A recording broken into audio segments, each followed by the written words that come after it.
Welcome to ladies and gentlemen. ప్రపంచ ప్రసిద్ధి చెందిన టైక్వాండో గేమ్ని మన రాష్ట్రంలో ప్రవేశపెట్టడమే కాకుండా మొదటిసారిగా మన జంట నగరాల్లో టైక్వాండో పోటీలు జరగడానికి కారకులు కోచ్ పరశురామ్ గారు.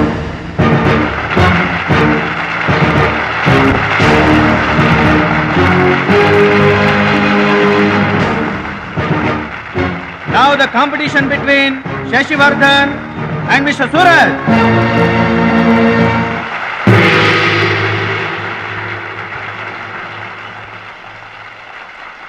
Go each.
కరాటే పేరు చెప్పగానే బ్రూస్లీ, బాక్సింగ్ పేరు చెప్పగానే మైక్ టైసన్ ఎలా గుర్తుకొస్తారో, టైక్వాండో పేరు చెప్పగానే నా శిష్యుడు గుర్తుకు రావాలన్నదే నా జీవితాశయం. ఖోఖో, కబడ్డీలను జాతీయ క్రీడలుగా గుర్తించినట్లే ఈ టైక్వాండో గేమ్ని ప్రభుత్వం గుర్తించడం నాకెంతో ఆనందంగా ఉంది. ఈ సందర్భంగా స్పోర్ట్స్ అథారిటీస్ వారిని ఈ గేమ్ని మరింతగా ప్రోత్సహించవలసిందిగా రిక్వెస్ట్ చేస్తూ ఇప్పుడు త్రినాథ్ గారిని మాట్లాడవలసిందిగా కోరుకుంటున్నాను. ప్లీజ్. ముందుగా మనం అభినందించాల్సింది కోచ్ పరశురామ్ గారిని. ఈ గేమ్పై తనకు గల మక్కువతో తానే స్వంతంగా కొంతమంది పిల్లల్ని గ్యాదర్ చేసి వాళ్ళని ఎంకరేజ్ చేసి కోచింగ్ ఇచ్చి వారిని ప్రభుత్వం గుర్తించేలా చేసిన ఘనత పరశురామ్ గారిది. ఇప్పుడు మనం ఆయన శిష్యుడు జంట నగరాల ఛాంపియన్ అడిగేది ఇలాంటి టైంలో కూడా పంక్చువాలిటీ లేకపోతే ఎలాగా? అది ఆటోగ్రాఫ్ కోసం ఫ్యాన్స్ వచ్చారండి, అందుకని. ఆటోగ్రాఫ్లు ఇవ్వడానికి గంటలు పడుతుందా? పేపర్ మీద సంతకం అయితే 10 సెకండ్లో పెట్టొచ్చండి. టాప్ టు బాటమ్ ఆటోగ్రాఫ్ అడిగింది, అందుకని పైన పైన గదిలో పెడుతున్నాడు.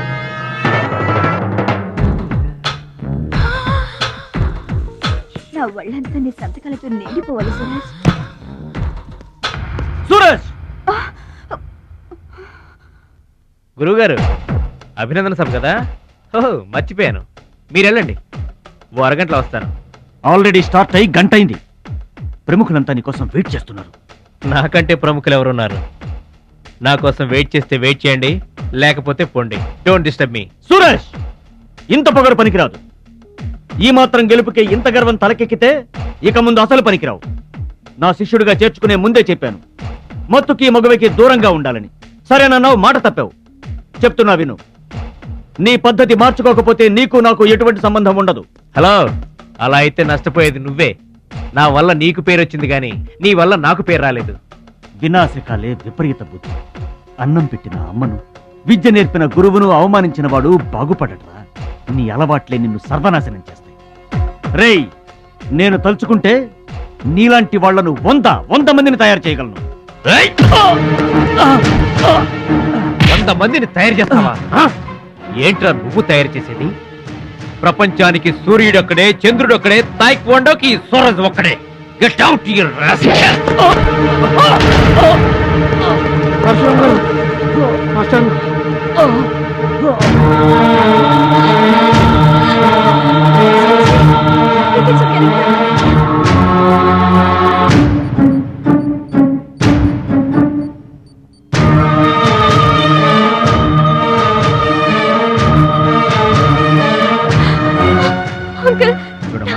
నాన్నకి ఏమీ కాలేదు, చాలా లైట్ స్ట్రోక్. అది ఫస్ట్ టైం. మా తాతగారు కూడా ఫస్ట్ స్ట్రోక్ లోనే పోయారమ్మా. మీ తాత అంటే తాగుబోతు అసలు పొగ తాగి చస్తాడు, పట్టపగలు కూడా తాగి చస్తాడు, అందుకనే అంత తొందరగా చచ్చాడు. వాడికి వీడికి పోలికంటే అయితే మీరు మందు తాగుతారు పొగ తాగుతారు కదండి. అంటే నేనెప్పుడు పోతానన్నా? అయ్యో శివ శివ. నీకు కంగారు ఎక్కువ, కామన్ సెన్స్ తక్కువ. నోరు తెరిస్తే అపశకనం తప్పితే శుభం మాట్లాడవా? కీడించి మేలించమని మీరే కదండి అన్నారు. ఎంచింది చాలు, నోరు మూసుకో. డాక్టర్ గారు, మా వాడికి ఏం పర్వాలేదండి, ఈజ్ అవుట్ ఆఫ్ డేంజర్. కంగారు పడకమ్మా, నాకేం కాలేదు. మా మహాలక్ష్మి మిగతా ప్రాబ్లమ్స్ ఏమీ లేవు. బైపాస్ సర్జరీ ఎంత త్వరగా చేస్తే అంత మంచిది. బైపాస్ సర్జరీకి ఎంత ఖర్చు అవుతుంది డాక్టర్? అట్లీస్ట్ 2 lakhs ఖర్చు అవుతుంది. ఆపరేషన్ కి ఏర్పాట్లు చూడండి, డబ్బు మేము ఏర్పాటు చేసుకుంటాం. అది కాదే అమ్మాయి, 2 లక్షలు ఎక్కడి నుంచి తెస్తావు? ఊర్లో తాత ఇచ్చిన పొలం ఉంది కదా, అది అమ్మి తీసుకొస్తాను. ఉన్న పొలం కాస్త ఇప్పుడు అమ్మేస్తే రేపు నీ పెళ్లికి అవసరమైతే ఏం చేస్తావు? పెళ్ళప్పుడు చూసుకుందాంలే ఆంటీ, అయినా నా పెళ్ళికేం తొందర. సరే, నువ్వనుకున్నట్టు పొలం అమ్మి ఆపరేషన్ చేయిస్తావనుకో. బైపాస్ సర్జరీ అంటే 50-50 అంటారు. ఆ 50 కాస్త ఇటు కాక అటు అయిందనుకో. చి నీకు విగ్రహం ఎక్కువ, నిగ్రహం తక్కువ. ఏమి నోరు అనేది? అది కాదండి. చంపేస్తాను నోరు తెరిచావంటే. వెధో డౌట్లు నువ్వును. మీరు ట్రైన్ ఎక్కాక రైలు పట్టాలు తప్పి నదిలో పడిపోతుందేమో. నదిలో పడిపోయిన తర్వాత 11వ రోజున మీకు జనం పెట్టాలా వద్దా?